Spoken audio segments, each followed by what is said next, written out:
For decades, the world studied Iran's swarm tactics as an unstoppable threat.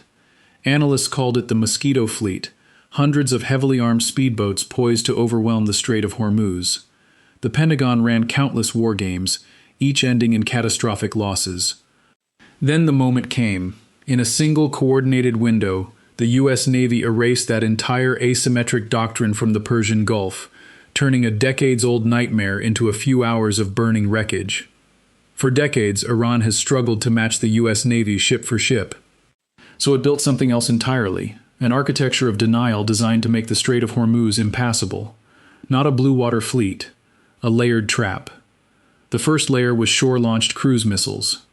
By the early 2000s, Iran had deployed hundreds of anti-ship missiles along its coastline and on fortified islands like Keshem and Larak. These weren't precision weapons by Western standards, but they didn't need to be. In the narrow, 21-mile-wide strait, a saturation salvo of C-802 and Noor missiles could overwhelm any warship's defenses. The math was simple. Fire enough, and something gets through. Then came the mine warfare layer.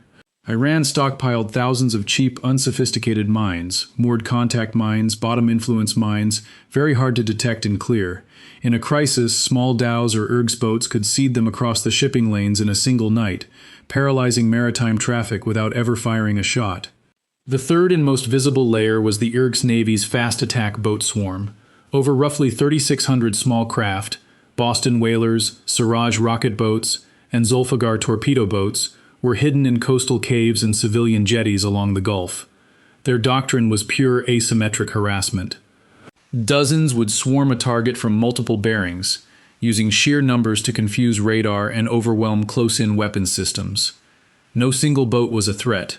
Together, they were a nightmare. This whole system relied on dispersal, concealment, and surprise. And for years, it worked. But this whole system had a critical, hidden flaw. Its strength was also its weakness. Iran's asymmetric naval doctrine depended on a complex, centralized command and control network. The brains of the operation were not on the ships themselves, but in hardened coastal facilities, communication nodes, and exposed long-range radar sites scattered along the coastline. These were the single points of failure. The U.S. and its allies had studied this network for years, mapping every link in the chain.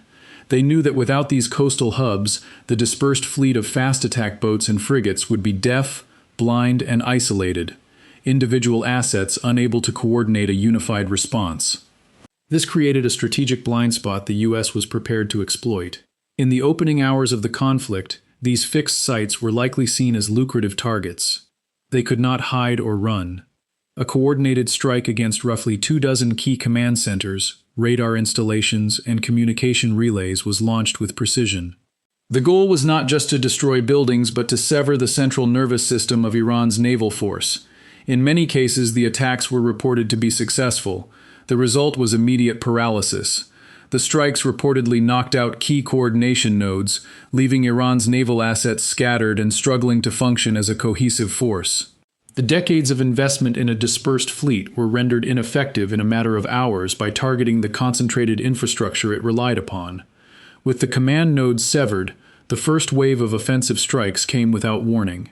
In the dead of night, a salvo of Tomahawk cruise missiles rose from submarines and destroyers in the Arabian Sea and the Gulf of Oman.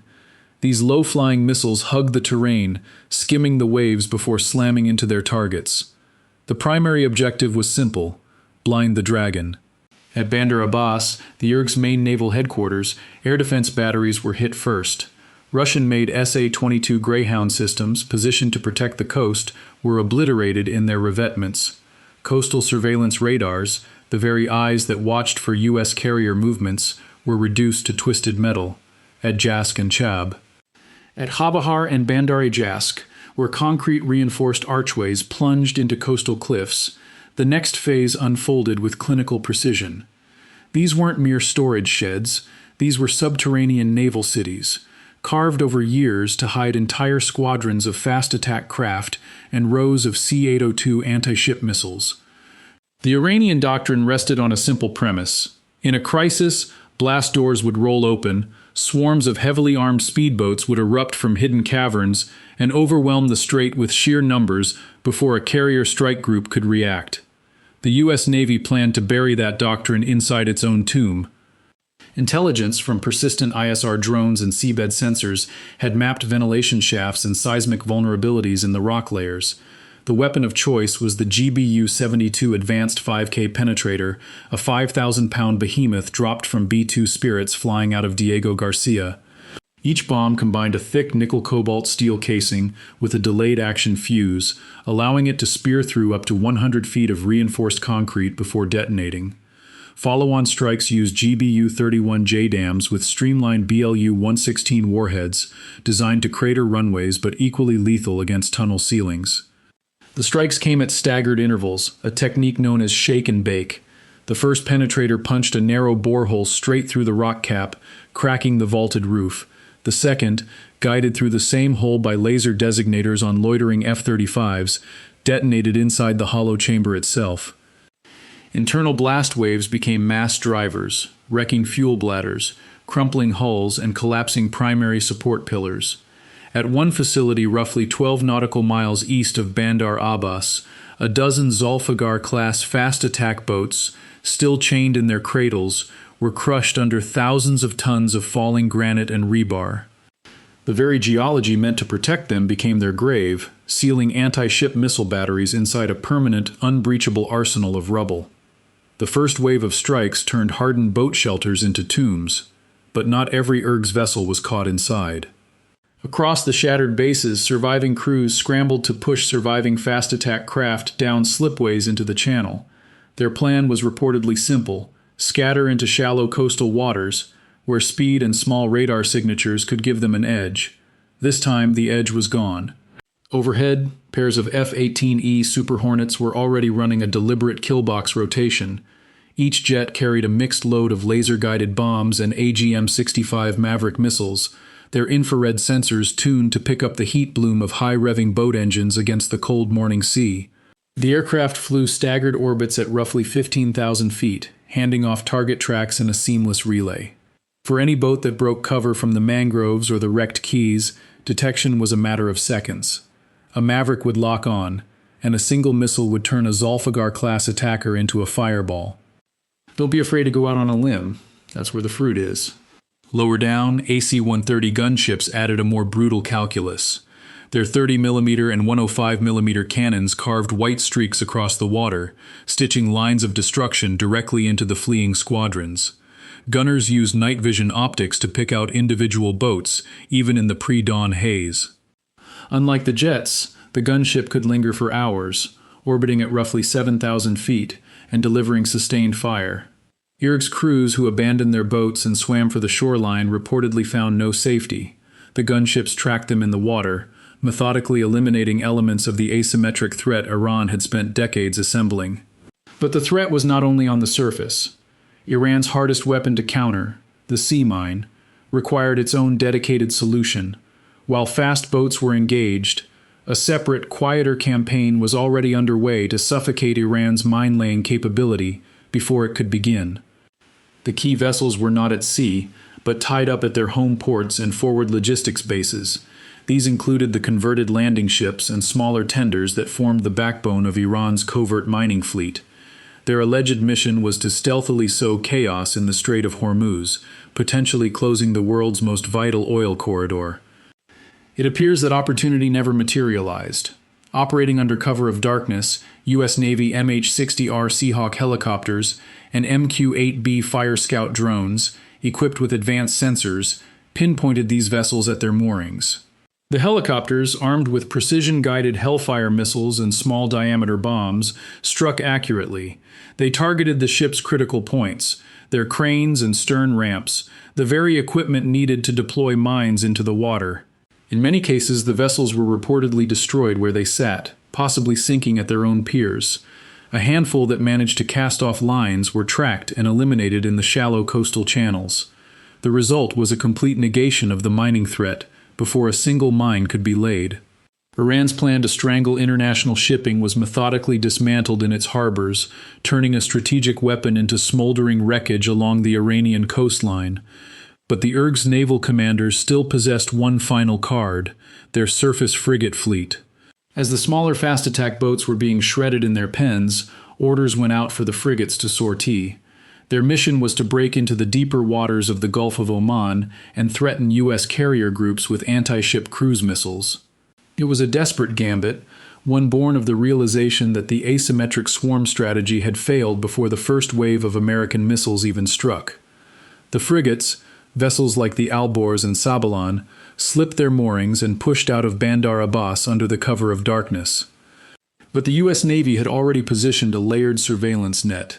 A guided missile destroyer operating in the Gulf of Oman acquired the lead frigate on radar within minutes of its departure.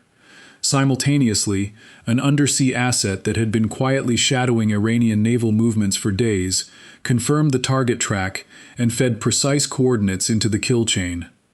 As the Iranian formation attempted to fan out and bring their missile tubes to bear, the first volley arrived. Standard Missile-6 rounds fired from the destroyer streaked over the horizon at supersonic speed. One slammed into the Sabalan just forward of the bridge, shearing off the entire superstructure in a blossom of orange and black. Almost simultaneously, a submarine-launched Tomahawk, fired from a Virginia-class boat operating at depth, struck the Alborz amidships at the waterline. The warhead detonated inside the engineering spaces, and the frigate broke in two within 3 minutes. The remaining vessels scattered, but there was nowhere to run. Their movements may have been under constant surveillance, with each evasion analyzed in real time. A second destroyer had joined the engagement by now, and its deck guns began walking rounds onto the fleeing hulls. The frigates, designed for a different kind of war, had no answer to the speed and coordination of the American networked fires. Allegedly, they were struck and crippled one by one, and their missile systems apparently failed to achieve a single lock. By dawn, Iran's surface navy had effectively ceased to exist. The coastal missile shield was the next layer, a network of mobile and fixed anti-ship cruise missile batteries Iran had embedded along the entire length of its Gulf coastline, from Bandar Abbas to the Shatt al-Arab. These launchers, a mix of mobile C-802 and C-704 units and hardened underground silos, were designed to ambush any fleet navigating the confined waters. But they had a fatal flaw: launch signatures. The moment a missile battery fired, it produced a distinctive infrared flash, a massive thermal bloom, visible to persistent surveillance drones and high-altitude MQ-9 Reapers orbiting offshore. Each launch also generated an unmistakable electronic emission from targeting radars, instantly geolocated by EA-18G Growlers and ship-based signals intelligence. The U.S. Navy exploited this violently. Within seconds of a flash detection, pre-coordinated counter-battery fire arrived. Aegis destroyers stationed roughly 60 miles out launched SM-6 missiles in a ballistic arc, their kinetic warheads striking the launch point before the Iranian missile could even clear the coastal mountains. For the mobile launchers that attempted shoot and scoot, the response was equally swift. Armed MQ-1C Grey Eagles circled overhead, loitering for up to 20 hours.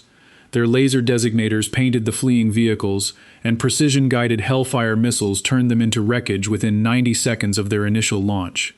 Fixed sites were eliminated using long-range GPS-guided munitions from FD-18s, often striking within 3 minutes of a radar emission. The Iranians tried to counter this by launching from pre-surveyed sites with no active radar, relying on electro-optical seekers. But even passive launches created a heat trail that the drone constellations tracked backwards to the hide. At the port of Jask, a battery of 12 mobile launchers was systematically destroyed in under 8 minutes, each vehicle hit as it attempted to disperse along coastal roads. The entire shore-to-sea shield, decades in the making, was dismantled in a single night of coordinated sensor-to-shooter kill chains. With the shore-to-sea shield gone, the campaign shifted from attrition to isolation. It may not have been necessary to sink every remaining hull. It was enough to remove the systems that made those hulls dangerous. Coastal surveillance radars at Konarak, Keshem, and Bandar Lenge were struck within a single 10-minute window on the same night. Communication relays that fed targeting data to fast-attack boat squadrons went silent across the northern Gulf. At Bandar Abbas, fuel piers, ammunition bunkers, and maintenance sheds were hit by precision bombs, leaving the main IRGC naval complex unable to refuel or rearm. At Bushehr, dry dock gates were breached, and 2 service patrol craft were destroyed at their moorings. At Khorramshahr, 7 remaining fast attack boats scattered across 3 jetties were hit by a series of coordinated Jadam drops in under 12 minutes. With no radar picture, no orders from shore, and no safe pier left intact, surviving IRGC vessels became isolated in shallow inlets and abandoned anchorages. A handful attempted to hide among fishing traffic, but without coastal guidance they could not form swarm attacks or mine-laying runs. The result was a maritime vacuum across much of the Strait of Hormuz and the northern Persian Gulf, according to some accounts. The waters had not been emptied of every boat, but the coordinated threat had reportedly been dismantled, leaving remaining assets with no direction and no sanctuary. But the biggest impact was not measured in sunken hulls. It was measured in the collapse of an entire doctrine. For decades, Iran's asymmetric strategy relied on swarms of small, fast boats and coastal missiles. Its strength was in overwhelming numbers, launched from dozens of hidden sites in a coordinated wave. That entire concept depended on a single, fragile element: its launch infrastructure. The command bunkers, the communications relays, the coastal radar sites, the pre-positioned supply depots. When those fixed points were systematically erased in the opening hours, the strategy disintegrated. Don't be afraid to go out on a limb. That's where the fruit is. The swarm could not form. The boats that survived were isolated, cut off from orders and from each other. They had no central nervous system left to direct them. What was designed as a coordinated threat became a collection of individual, vulnerable assets. The psychological blow was total. Sailors who trained for years to execute complex swarm tactics now found their playbook obsolete. Their primary advantage, their numbers, was neutralized because the system designed to unleash those numbers was gone. The doctrine failed not because the boats were weak, but because the network that gave them purpose was shattered. In strategic terms, Iran's deterrent did not merely suffer losses, it ceased to function as a coherent military concept. The remaining vessels were not a fleet, but stranded fragments, adrift in a tactical void they were never designed to face alone, according to some analyses. Yet the complete obliteration of the surface fleet is not the end of the story. It is the beginning of a more complicated chapter. In the sprawling industrial complexes at Bandar Abbas and the covert workshops outside Bushehr, the knowledge of how to build these weapons has not been erased by American missiles. The engineers who designed the hulls of the fast attack craft, the technicians who rigged the explosive boats, and the commanders who refined the swarm tactics over 2 decades have survived the bombing. They carry the institutional memory of this doctrine in their heads, not in the ships now resting on the seabed. Iran has also spent years dispersing crucial components into hidden prepositioned caches along the coastline. Engines, guidance packages, and warhead assemblies sealed in underground bunkers beyond the reach of conventional surveillance. A Tomahawk cannot destroy a blueprint, and a Jadam cannot erase the skill of a welder who spent 15 years learning to shape a speedboat hull for maximum instability in an adversary's targeting systems. Fragments of the fast attack fleet that managed to scatter into civilian ports during the initial strikes are already being stripped for reusable parts. In some cases, restarting production of a smaller, more primitive guerrilla navy, one composed of dozens of converted civilian dhows packed with explosives, may be a question of months rather than years.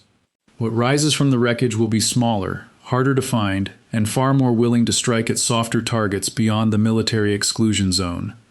The destruction of Iran's conventional surface fleet has likely changed the naval contest's dynamics. The United States has temporarily rewritten the rules of Gulf warfare, dismantling Tehran's ability to threaten shipping with frigate formations or massed fast attack boat swarms.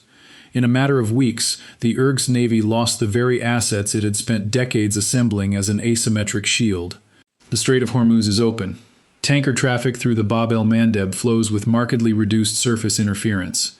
Air and missile defenses aboard American destroyers, combined with relentless aerial surveillance, have pushed the immediate threat horizon back to Iran's coastal mudflats and hidden coves. But managing the vacuum this victory has created is an open-ended operational challenge. What remains is not a defeated coastline but a fragmented force in waiting. The real danger is shifting from identifiable warships to cheap, disposable delivery systems.